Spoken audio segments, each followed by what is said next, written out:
NEET പരീക്ഷ എന്ന് പറഞ്ഞാൽ ഒരുപക്ഷെ ഇന്ത്യയിൽ ഏറ്റവും മത്സരാധിഷ്ഠിതമായി എന്ന് പറഞ്ഞാൽ ജീവിതത്തിന്റെ ഭാവി നിശ്ചയിക്കുന്ന ഒരു പരീക്ഷയാണ്.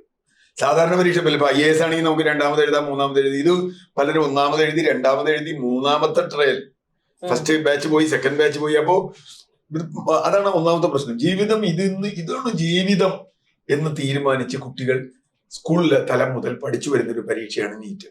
ഇത് കിട്ടിയാലേ നമുക്ക് ഭാവിയുള്ളൂ. രണ്ടാമത്തെ കാര്യം, ഈ കുട്ടികളൊക്കെ കൗമാരത്തിനും യൗവനത്തിനും ഇടയ്ക്കുള്ള കുട്ടികളാണ്. മനുഷ്യ മനസ്സുകളിൽ ഏറ്റവും കൂടുതൽ കൺഫ്യൂഷൻ ഉണ്ടാവുന്ന ഒരു പ്രായമാണെന്നാണ് പറയുന്നത് എല്ലാ അർത്ഥത്തിലും. അവരുടെ മേലുണ്ടാവുന്ന സമ്മർദ്ദം എന്ന് പറഞ്ഞാൽ പലതരത്തിലുള്ള സമ്മർദ്ദം ഉണ്ട്. അത് ഈ സമ്മർദ്ദം ഇപ്പോ ശ്രീനിവാസന്റെ സിനിമയിൽ പറയുന്ന പോലെ കാലുവെള്ളത്തിലിട്ടിരുന്ന് പഠിക്കുക, തലയിലും തുണിയിട്ടിരുന്ന് പഠിക്കുക, അങ്ങനെയൊക്കെ പഠിക്കുക. അതുപോലെ കോച്ചിങ് സെന്ററുകൾ വലിയ തോതിൽ കോച്ച് ചെയ്യുക. അപ്പൊ വലിയൊരു സമ്മർദ്ദം ഇവരുടെ മേലുണ്ടാവും. ആ പരീക്ഷ അവർ എഴുതി ആശ്വസിച്ച് ഇനി ഒന്നും വേണ്ടാന്ന് തീരുമാനിച്ചു വരുമ്പോഴാണ് പരീക്ഷ റദ്ദാക്കി എന്ന് പറയുന്നത്. വീണ്ടും ഇതൊക്കെ ആദ്യം മുതൽ ചെയ്യുക എന്നുള്ളത് അതുണ്ടാക്കുന്ന ഒരു സമ്മർദ്ദം ഒന്ന്.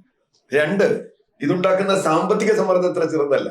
കാരണം എന്താ വെച്ചാൽ പലരും ഇതിനു വേണ്ടി ട്രെയിൻ ചെയ്ത് ഇനിയിപ്പോ വീണ്ടും ചിലപ്പോൾ കോച്ചിങ് നടക്കേണ്ടി വരും എന്നുള്ളതൊക്കെ മറന്നുപോയിണ്ടാവും. കാരണം ഇതൊക്കെ ആ പരീക്ഷ എഴുതാൻ വേണ്ടി മാത്രം പഠിക്കുന്ന ഒരുതരം ഫോട്ടോ മെമ്മറിയാണ്.